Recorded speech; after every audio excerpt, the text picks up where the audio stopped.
നമ്മളിനി തലസ്ഥാനത്തേക്ക് പോവുകയാണ്. 18ാം ലോക്സഭയുടെ ആദ്യ നയപ്രഖ്യാപന പ്രസംഗം ഇന്നാണ് നടക്കുന്നത്. രാഷ്ട്രപതി ദ്രൗപദി മുർമുവാണ് നയപ്രഖ്യാപനം നടത്തുന്നത്. രാജ്യസഭയും ലോക്സഭയും ഒന്നിച്ച് സമ്മേളിക്കും. നയപ്രഖ്യാപനത്തിനുള്ള നന്ദി പ്രമേയ ചർച്ച പ്രധാനമന്ത്രി നരേന്ദ്രമോദി തുടങ്ങിവെക്കും.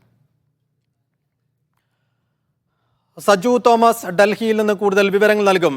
സജു, ലോക്സഭയിലേക്ക് വരാം. ലോക്സഭയിൽ പ്രതീക്ഷിച്ച കാര്യങ്ങൾ തന്നെയാണ് നടക്കാൻ പോകുന്നത്. പക്ഷേ സജു ഡൽഹിയിൽ കുടച്ചൂടി നിൽക്കുമ്പോൾ അതൊരു സന്തോഷകരമായ കാഴ്ചയാണ്. കാരണം വലിയ ഉഷ്ണതരംഗവും ചൂടും അതിൻ്റെ കാഠിന്യവും ബുദ്ധിമുട്ടും ഒക്കെ കഴിഞ്ഞ് അവിടെ മഴ പെയ്തു എന്നറിയുമ്പോൾ സ്വാഭാവികമായും ഒരു സന്തോഷകരമായ കാര്യം തന്നെ. എപ്പോഴാണ് മഴ തുടങ്ങി? നേരത്തെ മോർണിംഗ് ഷോയിൽ സജു സംസാരിച്ച് തുടങ്ങുമ്പോൾ മേഘാവൃതമാണ് ആകാശം, ഒരുപക്ഷെ മഴയ്ക്ക് സാധ്യതയുണ്ടെന്നൊക്കെ പറഞ്ഞിരുന്നു. കാര്യമായി പെയ്തോ? സൈഫുദ്ദീൻ, തീർച്ചയായിട്ടും എന്തായാലും അത്യാവശ്യം നല്ലൊരു മഴയാണ് ഇപ്പോൾ രാജ്യ തലസ്ഥാനത്തിൽ ലഭിച്ചിരിക്കുന്നത്. എന്തായാലും ഏറെ നാളത്തെ എല്ലാവരും ഒരു മഴയ്ക്ക് വേണ്ടിയുള്ള അഹോരാത്രമായ എല്ലാവരും ആഗ്രഹിക്കുകയായിരുന്നു. അതിനൊടുവിലാണ് ഇന്നിപ്പോൾ ഒരു മഴ ലഭിച്ചിരിക്കുന്നത്. എന്തായാലും 50-52 ഡിഗ്രി വരെ ഉത്തരേന്ത്യയിൽ ചൂട് രേഖപ്പെടുത്തിയിരുന്നു. ഉഷ്ണതരംഗവുമായിട്ടൊക്കെ ബന്ധപ്പെട്ട് നിരവധി ആൾക്കാർ മരിച്ചിരുന്നു. 200-ലധികം പേരാണ് മരണത്തിനിരയായത്. എന്തായാലും ഇന്നിപ്പോൾ മഴ ലഭിച്ചിരിക്കുകയാണ്. അല്പസമയം മുൻപാണ് മഴ ആരംഭിച്ചത്. അത്യാവശ്യം നല്ല ശക്തമായ രീതിയിൽ തന്നെ മഴ ഇപ്പോഴും ലഭിക്കുകയാണ്. എന്തായാലും ഇപ്പോൾ ഡൽഹിയിലെ ചൂടിന് ആശ്വാസം എന്ന രീതിയിൽ ഒരു മഴ ലഭിച്ചത് ഏറെ ആശ്വാസകരമായി തന്നെ മാറിയിരിക്കുകയാണ് സൈഫുദ്ദീൻ. ശരി, ആ ചൂടിന് ആശ്വാസമാണ്. അത് തിമിർത്ത് തന്നെ പെയ്യട്ടെ എന്ന് നമുക്ക് ഇവിടുന്ന് പറയാൻ കഴിയും. ഇനി ലോക്സഭയിലേക്ക് വന്നാൽ ഇന്നിപ്പോൾ നയപ്രഖ്യാപന പ്രസംഗമാണ്. മൂന്നാം മോദി സർക്കാരിൻ്റെ നയം എന്തായിരിക്കുമെന്ന് രാഷ്ട്രപതി ഇന്ന് പ്രഖ്യാപിക്കാനിരിക്കുന്നു. എന്താണ് സൂചനകളൊക്കെ ഉള്ളതെന്ന്, എന്തൊക്കെയായിരിക്കും ലോക്സഭയിൽ നടക്കുക?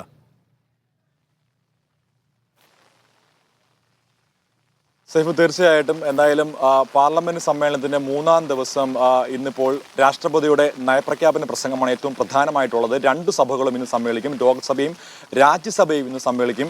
2 സഭകളെയും അഭിസംബോധന ചെയ്താണ് രാഷ്ട്രപതി ഇന്ന് നയപ്രഖ്യാപന പ്രസംഗം നടത്തുന്നത്. പ്രത്യേകിച്ച് ഇനിയുള്ള 3ാം മോദി സർക്കാരിന് അല്ലെങ്കിൽ 18ാം ലോക്സഭയുടെ എന്തൊക്കെയാണ് നയങ്ങൾ എന്തൊക്കെയാണ് എന്നുള്ള കാര്യങ്ങൾ രാഷ്ട്രപതിയുടെ നയപ്രഖ്യാപന പ്രസംഗത്തിൽ ഉണ്ടാകും എന്നാണ് മനസ്സിലാക്കുന്നത്.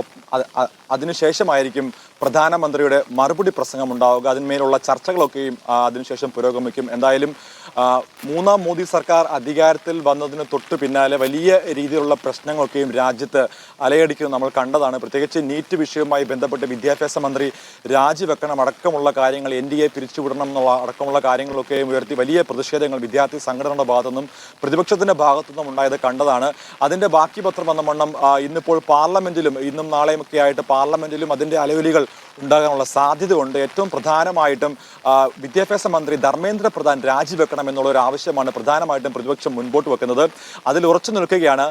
NDA പിരിച്ചുവിടണം, വിദ്യാഭ്യാസ മന്ത്രി രാജിവെക്കണം എന്നുള്ള ആവശ്യം ഉന്നയിച്ച ഇന്നിപ്പോൾ യൂത്ത് കോൺഗ്രസും മാർച്ചൊക്കെ നടത്തുന്നുണ്ട്. വിവിധ വിദ്യാർത്ഥി സംഘടനകൾ കഴിഞ്ഞ ദിവസം വലിയ പ്രക്ഷോഭമൊക്കെ നടത്തിയിരുന്നു. രാജ്യവ്യാപകമായി തന്നെ വിവിധ സംസ്ഥാനങ്ങളിൽ വലിയ അന്വേഷണമൊക്കെയും പുരോഗമിച്ചുകൊണ്ടിരിക്കുകയാണ്. പ്രത്യേകിച്ച് CBIയുടെ ഭാഗത്തുനിന്നും അന്വേഷണം പുരോഗമിച്ചുകൊണ്ടിരിക്കുക. അതിനിടയിലാണ് ഇന്നിപ്പോൾ ലോക്സഭയിൽ ഈ വിഷയം എന്തായാലും പ്രതിപക്ഷം ഉന്നയിക്കുമെന്നുള്ള കാര്യത്തിൽ യാതൊരു സംശയവുമില്ല. വലിയ പ്രശ്നമായി തന്നെ നിലനിൽക്കുകയാണ്. രാജ്യത്തെ ലക്ഷക്കണക്കിന് വിദ്യാർത്ഥികളുടെ ഭാവിയൊക്കെയും തുലാസിലാക്കുന്ന നടപടിയാണ് NDAയുടെ ഭാഗത്തുനിന്നും വിദ്യാഭ്യാസ വകുപ്പിന്റെ ഭാഗത്തുനിന്നും ഉണ്ടായെന്നുള്ള ആക്ഷേപം നിലനിൽക്കുക. അതുകൊണ്ട് തന്നെ എന്തായാലും കോൺഗ്രസ് അടക്കമുള്ള പ്രതിപക്ഷ പാർട്ടികൾ ഇത് ഇന്ന് ലോക്സഭയിൽ ഉന്നയിക്കാൻ തന്നെയാണ് സാധ്യത. അതോടൊപ്പം തന്നെ മറ്റൊരു ഏറ്റവും പ്രധാനപ്പെട്ട ഒരു വാർത്ത എന്ന് പറയുന്നത് ഡൽഹിയുമായി ബന്ധപ്പെട്ട് നിൽക്കുന്ന അതായത് ഞാൻ ഇപ്പോൾ സൂചിപ്പിച്ച കാര്യങ്ങൾ തന്നെ, നീറ്റുമായി ബന്ധപ്പെട്ടുള്ള കാര്യങ്ങൾ തന്നെയാണ്. അതിന്മേലുള്ള ചർച്ചകളും അതിനുള്ള അന്വേഷണമൊക്കെയും പുരോഗമിച്ചുകൊണ്ടിരിക്കുകയാണ്. പ്രത്യേകിച്ച് CBI ഇന്നലെ ജാർഖണ്ഡിലെ ഹസാരിബാഗിലെ സ്കൂളിലെ അധ്യാപകനൊക്കെയും അറസ്റ്റ് ചെയ്തിരുന്നു. അതുമായി ബന്ധപ്പെട്ടുള്ള അന്വേഷണം പുരോഗമിക്കുകയാണ്.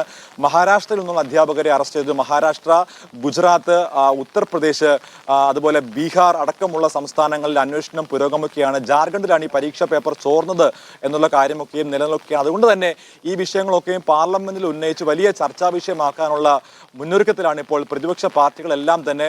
രാഷ്ട്രപതിയുടെ നയപ്രഖ്യാപന പ്രസംഗം കഴിഞ്ഞതിന് ശേഷം നാളെ മുതലായിരിക്കും പ്രധാനപ്പെട്ട ചർച്ചകളൊക്കെയും ആരംഭിക്കുക. ഇന്ന് ഇന്ന് അതിനുള്ള മറുപടി പ്രസംഗവും അതിന്മേലുള്ള ചർച്ചകളൊക്കെയും ആരംഭിക്കും. പ്രത്യേകിച്ച് സൈഫുദ്ദീൻ ഇപ്പോൾ സൂചിപ്പിച്ചതുപോലെ തന്നെ എന്തായിരിക്കും മൂന്നാം മോദി സർക്കാരിന്റെ നയങ്ങൾ എന്നുള്ളതിലുള്ള ആ ഒരു ചർച്ച ഇന്നിപ്പോൾ എന്തായാലും ഉണ്ടാകും. പ്രധാനമായിട്ടും ഇന്നലെ ലോക്സഭാ സ്പീക്കറിനെ തെരഞ്ഞെടുപ്പുമായി ബന്ധപ്പെട്ട് അദ്ദേഹത്തെ തെരഞ്ഞെടുത്തു. അതിനുശേഷം അദ്ദേഹത്തിന്റെ നയരൂപീകരണ പ്രസംഗമൊക്കെ നമ്മൾ കണ്ടതാണ്. പ്രത്യേകിച്ച് ഇന്നലെ അടിയന്തരാവസ്ഥയുമായിട്ടൊക്കെ ബന്ധപ്പെട്ടുള്ള അദ്ദേഹത്തിന്റെ പ്രസ്താവന നമ്മൾ കണ്ടതാണ്.